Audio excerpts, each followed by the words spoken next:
Okay, here it is, part one of my 5-part series to list my top 30 favorite WrestleMania matches of all time. As I said before, when I first announced that I was going to be doing this series, my list is a little funky, but again, you know, everybody's opinions and everybody's experiences are different, so if 10 different people put out a list of their 30 favorite wrestling matches, I would want all 10 of those lists to be almost completely different because you know, it's just more fun that way. Nobody likes it when everybody just lists the same things over and over again.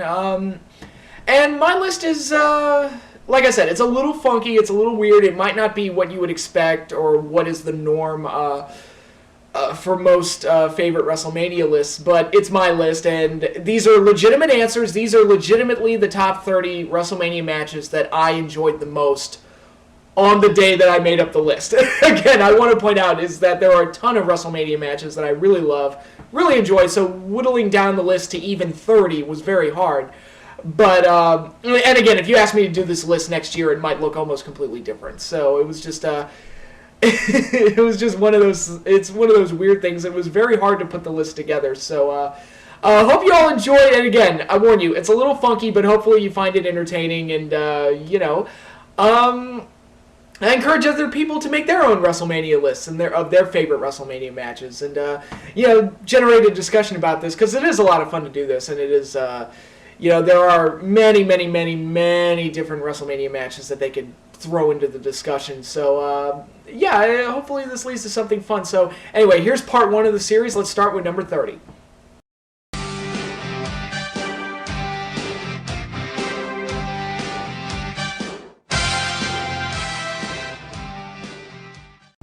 The Undertaker versus Batista for the World Heavyweight Championship at WrestleMania 23. This is one, this was a big one. This was actually a really good one, and it was during the time period when the brand split was in full effect, you know, before they kind of just ignored that there was a brand split. You know, Raw and SmackDown were, you know, two separate shows, but SmackDown was clearly on the lower end of the totem pole at this point, and they really didn't have any big matches to offer except for this one. This was really the only big match that they could offer at WrestleMania, and it was a doozy. It was a really good one. You had Batista, who was really their mainstay, their big champion, and the guy who was kind of Mr. SmackDown while Cena was Mr. Raw. That designation was made in 2005 when both of them were just starting their big world title runs, and you know, Batista got hurt at the end of the year. And I have to say, after Batista got hurt at the end of 2005, he was never really quite as good as he had been in 2005. And not that Batista was ever like the greatest talent, but he was very presentable and very cool, and a nice alternative to John Cena, who was just annoying and childish and cartoony and everything. Batista was this big, you know, built, badass-looking guy and was a legit monster, and was a cool guy to build the SmackDown brand around. And I actually quite liked a lot of Batista's stuff in 2005, for the most part. But then after he got hurt, he never quite really had the same spark again, so he heading into this match, he's kind of going on a bit of a downturn and hadn't quite reached any kind of high level, and Undertaker was always on the look for new opponents at WrestleMania because it was becoming harder and harder to make it look like there was any kind of a threat to the streak. So I think throwing the world title in there and throwing him up against a guy he's never really faced before on any kind of significant level, I thought it was a good way to go. Plus, you know, Undertaker won a Royal Rumble, which is kind of, it feels appropriate. I mean, Undertaker's one of those guys that you kind of look at it. It was kind of shocking that he had never won the Royal Rumble before, so it was cool that they kind of gave that to him and, you know, had that great closing with Michaels in the 2007 Royal Rumble match. So, yeah, that was your big match for WrestleMania. You had SmackDown's big champion, who was this big dominant monster, and you had The Undertaker, who was undefeated at WrestleMania and a big legend, and so because of that, the match had like a big-time feel to it. It was, like I said, it was really the only match the SmackDown brand could offer at that point, because at the time, they were really the only two guys that SmackDown had that were on any kind of significant level. All the other A players were on Raw, and not that I'm dissing guys like Finlay or who else did they have at the time? Again, it's hard to think of other guys that they had. Edge was on Raw at the time. Yeah, I think Booker was on SmackDown at the time, but no, they didn't really have any guys that were really on that A+ level. that you would believe is like pay-per-view main eventers or anything like that. So, like I said, Undertaker and Batista was really the only one that you had, and the match was really good. Very good match where Undertaker whipped out all of his old bag of tricks, like diving over the top rope and stuff like that. It was a good show of power. Batista looked like a guy that could match Undertaker power for power, which is, again, that's very hard to do and very hard to accomplish. And it turned out to just be a nice knockdown, drag-out fight of a championship match, and a really good one at that. I'm not going to say that I thought Batista might actually beat Taker, because, again, it's hard to find anybody that could actually end the streak. But for what it was, I thought it was a very good World Heavyweight title match, and yeah, a nice addition to the streak, if nothing else. Just Undertaker's ever-growing legacy in the streak. He won a world title again for the first time since WrestleMania 13. And it was a very strong match, and these guys were the mid-card World Heavyweight title match. Again, try and make sense out of that.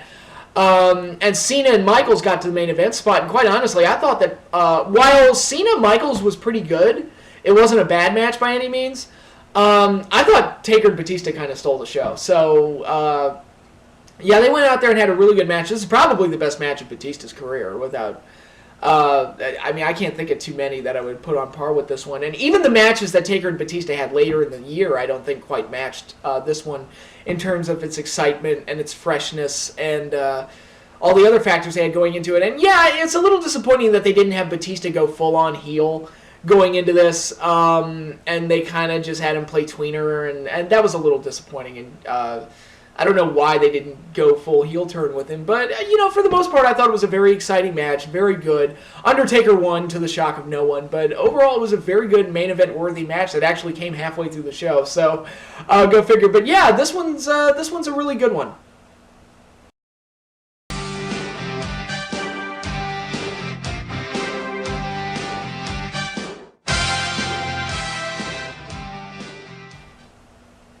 Now, this one's a weird one. I'm going to kind of bash it a little bit, but I'm also going to kind of defend it and really point out the high marks of this match that put it on this list.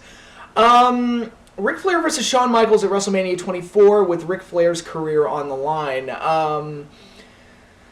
You know, at the time this happened, it got all the 4- and 5-star match ratings from everybody, and it kind of faded away a little bit as the years have gone on. And some people even asked me why I didn't put it on the most overrated match list that I did last year for WrestleMania. And I did consider putting it on there for the simple reason that Ric Flair in this match looked absolutely terrible. Physically and athletically, he looked absolutely fucking terrible. Looked every bit his age and then some. He was botching spots. He looked like he gassed out at about midway through the match. He was out of position a couple of times. It was not Flair's greatest performance. It really wasn't. And the match being as good as it is largely dependent on Shawn Michaels, who's just damn good, and we all know that, and the emotional element to the match. And that's the key there, the emotion.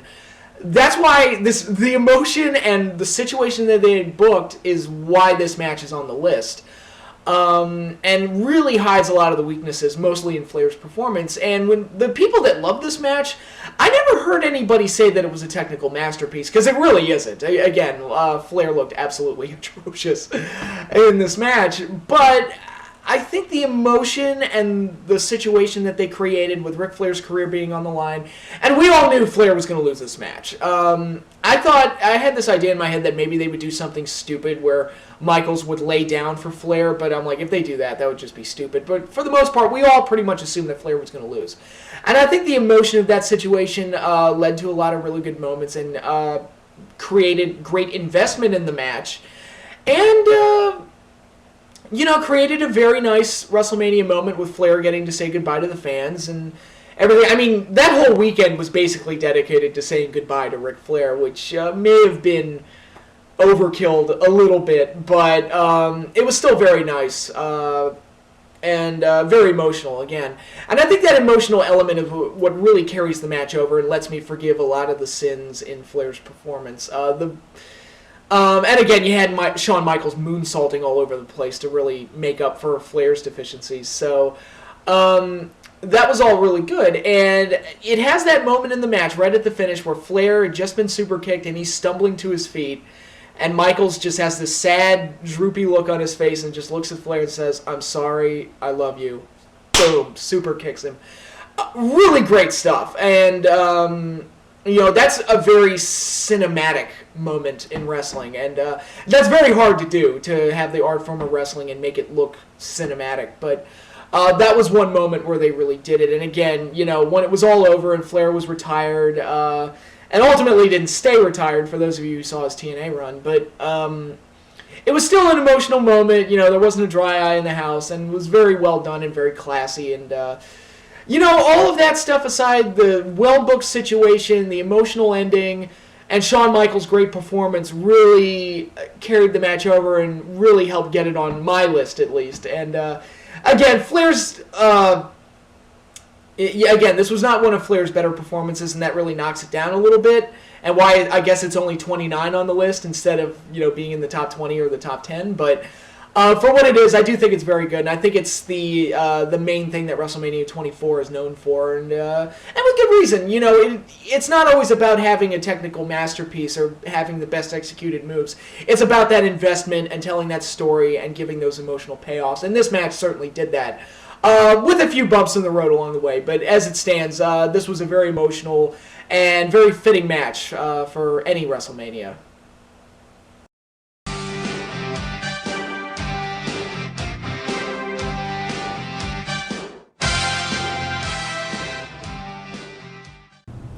I found that a lot of people don't like this match as the years have gone on. More and more people tell me that they hate this match. I personally thought they almost stole the show, quite honestly. There were other big matches at WrestleMania 19 that are certainly worth talking about, and actually WrestleMania 19 is one of my favorites, so and a large part of the reason for that is that there were so many big matches.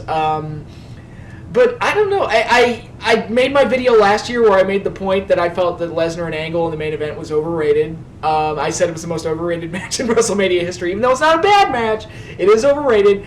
And quite honestly, Hogan McMahon is one of the matches that I liked more. I'm sorry, I like this one. I thought it was, again, it was just one of those matches that they pitched, and they hyped it up like it was the biggest match on the show. Actually, even Vince and Hogan, their stare down is the cover of the DVD that I own, and I'm thinking, really, that's the big match?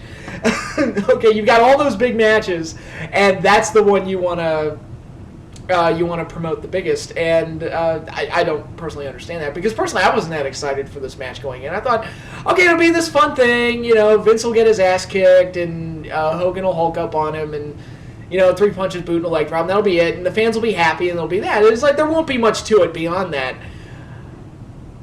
Jesus H, tap dancing. Christ, they went insane for this one. This one was nuts. In addition to being violent as hell, one of the most violent matches that Hogan was ever a part of, and Hogan's always been one of those guys that people say, it's like, well, he never does anything. It's like, well, he was in this match, so...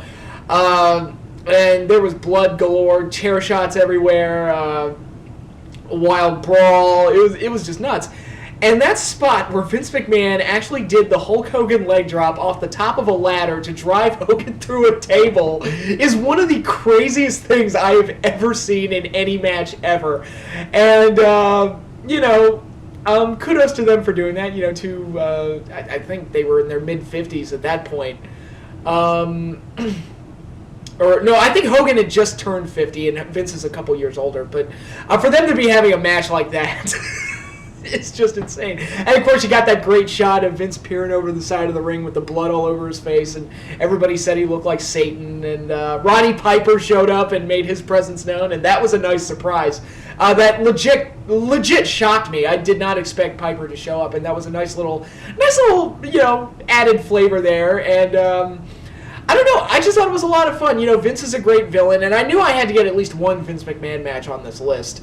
It was down to either this one or the 17 match with Shane, which was just a beautifully well done example of how to have the heel get his comeuppance. Just build him up for 6 months, and then every horrible thing he ever did just blows up in his face. The 17-match machine did that really, really well. And the match with Michaels, while fun, that one was kind of just a squash match, basically. So it was fun to watch, sure, but it was not one of my more favorite ones. And then I shouldn't even have to mention the match with Brett. That was a disaster. But I don't know, there's something about this one, just the insanity of it and just the craziness of it, and just watching Hulk Hogan and Vince McMahon beat the holy hell out of each other, I just thought was a lot of fun. So I really enjoyed this match. It's one of the more entertaining WrestleMania matches of all time. A hell of a street fight, if nothing else. Lots of surprises, lots of craziness. It's violent and gory. It's even the Spanish announcer. One of the Spanish announcers got hit with a chair, and he got busted open. So it was just a really crazy, fun match, and really entertaining, and not the type of match I expected out of these two at all. And some people have argued that this is the year they should have done Hogan and Austin, and yeah, they probably should have. But at the same time, it's like I'll take this gladly because it was that much fun. And I don't know, I really enjoyed this one. This one's one of my favorites. Sue me.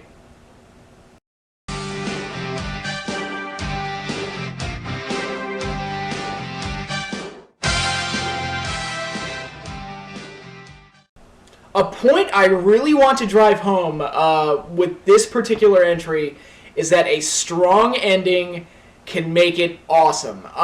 It's all about having that strong ending, and I know people look down on WrestleMania 4, and with good reason. The tournament was not very well put together. And yes, people have criticized the finals of this tournament. It's like, oh, Savage and DiBiase, they only had a 9-minute match. Okay, fine, it was only 9 minutes long. But the drama and excitement and the payoff that they created in the short amount of time that they had in the main event spot was awesome. I love this stuff. I love this match, and I love this whole ending. And really, it saves WrestleMania 4 for me, personally, for being one of the worst. When I did my top 5 worst WrestleManias, I didn't put WrestleMania 4 on the list. I'm like, well, this happened. And it ended the show on a high note, if nothing else. So you have this situation. You have Ted DiBiase, who was the big heel who tried to steal the WWF title by buying it, enlisted Andre to be his hired goon to do it, and he had basically cheated his entire way through the tournament, helped get Hogan eliminated, who was really his top opposition, and then he had not an easy ride into the finals, but a fairly easy one. He was coming off of a bye, and then you had Randy Savage, who had to work his ass off and win 4 matches straight to get to the finals. And so Savage is a little bit more tired. He's beat up. And you have Andre at ringside helping DiBiase. And it was like, oh my God, Savage is screwed. He's not going to be able to win this. And then there's that awesome moment where Savage sends Elizabeth to the back, and she comes back with Hulk Hogan. And then it was like, oh my God, here we go. Sides are even now. Now it's a whole new ball game. And some people criticize that Hogan's chair shot helped Savage win.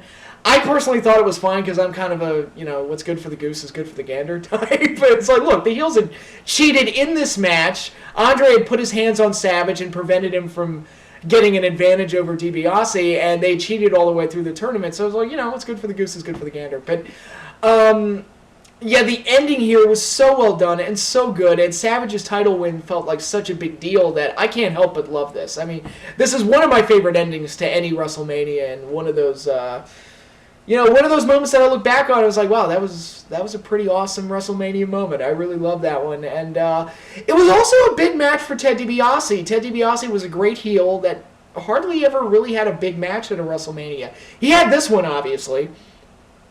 And then the next year he was working with Brutus Beefcake in a mid-card match that nobody cared about. Then he got to work with Jake, which was basically the second biggest match on the show behind the main event. And then he was working with Virgil at 7, which had a great build-up and a great feud, but it wasn't one of the more, one of the bigger matches on the show. He was in a throwaway tag match at 8, and then he did work with Hogan at 9 in the tag title match, but that was it. DiBiase hardly ever had like those big moments, and he deserved to have them because he was the best fucking heel on the show. And I've heard that the original plans were to have him win the tournament here and ultimately win the title and set him up for a program with Savage.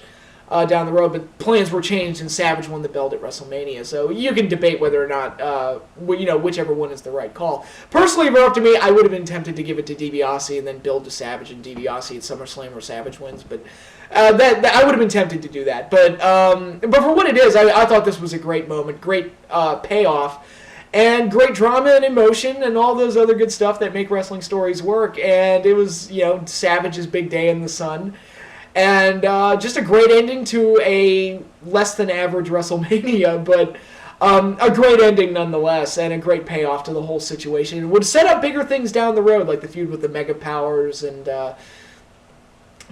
even the program with the Mega Bucks and the Mega Powers heading into SummerSlam. So a lot of good stuff came out of this as well. So yeah, great ending, makes a great match, and helps to leave a better impression of a show than you would normally have. And I've talked about it before in other videos where a bad ending can bring a show down. This is an example of where a great ending can bring a show up. And I love this match, love the moment, love the title win, love everything about it. I just think it's great.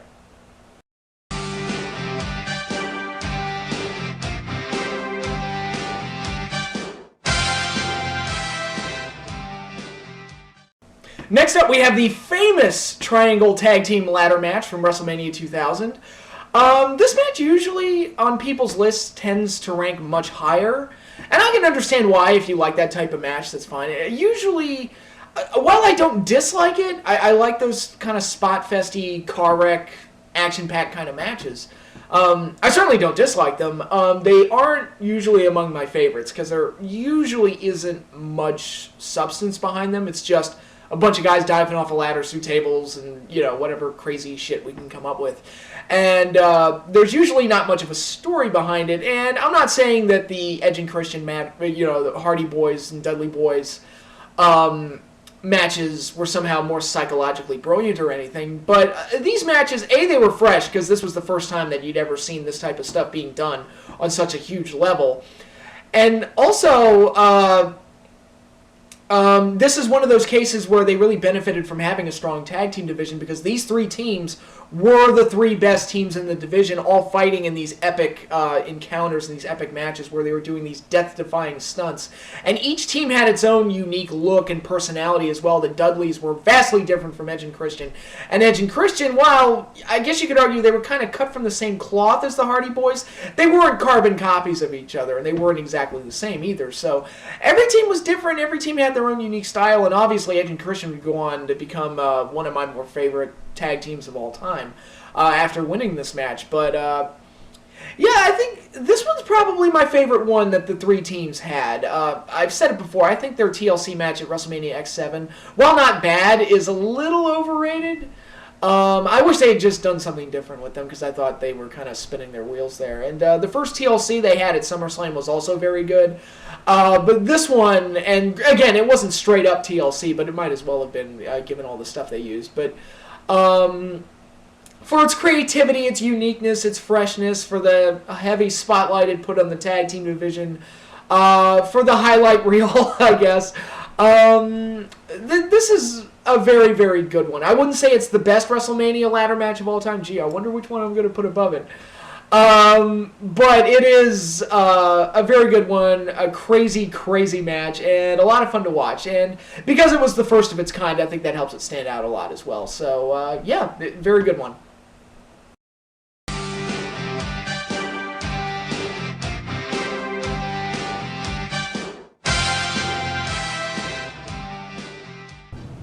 Well, Undertaker and Triple H did have 3 WrestleMania matches, and all 3 of them were treated as big semi-main event or main event level matches. So you would expect, at least one of these to make the list in a top 30, right?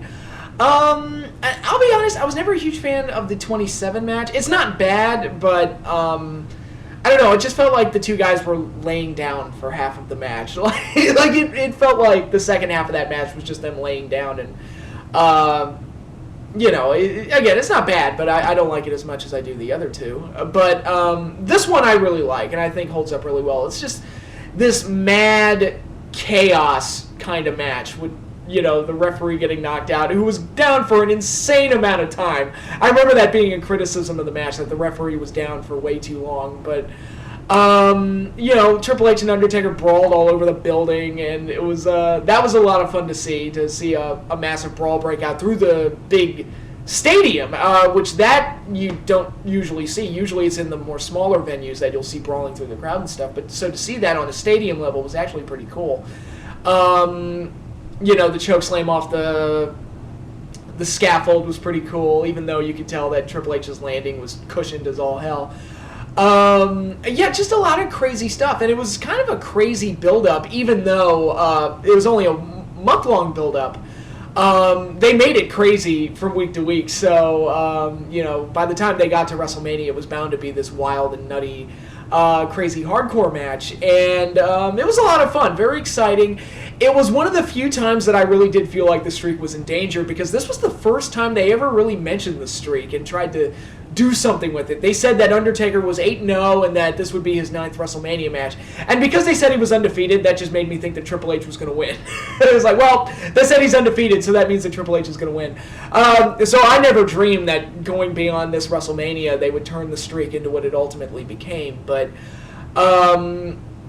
it was, this is one of the few times I really did feel like Undertaker would lose at WrestleMania. Because even before the streak became a thing, there were a bunch of matches where I think I can count on one hand the number of times I honestly thought Undertaker was going to lose at Mania. But this was one of them, and when Triple H hit him with the sledgehammer out of the last ride, which was a really creative spot, I thought it was over. I thought, well, Triple H just won, but no, it wasn't it. And this was the first time they did the last ride out of the corner, where Undertaker's taking the 10 punches in the corner, and then he kind of reverses it into the last ride. This is the first time he ever did that, which was kind of, I guess, his new version of flipping into the tombstone, because that was another one that he invented. That first time he did that one was in the Undertaker versus Undertaker match at SummerSlam 94, and he's used that quite a few times since then. So so the last ride powerbomb spot, this was the first time he used it out of the corner.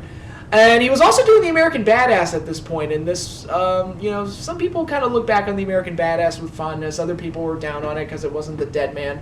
I kind of look at it as it was a nice break from the Dead Man, because after the Ministry of Darkness, they'd really pushed the Dead Man as far as it could go. So it was nice to kind of give it a break and freshen up Taker a little bit. If you ask me which one I prefer, I do prefer the Dead Man over Undertaker over the American Badass. But like I said, the American Badass was a nice break, and it was good that they gave the Dead Man a few years off to kind of freshen up a little bit. So, Undertaker went 9-0. It was a wild and crazy match, very exciting.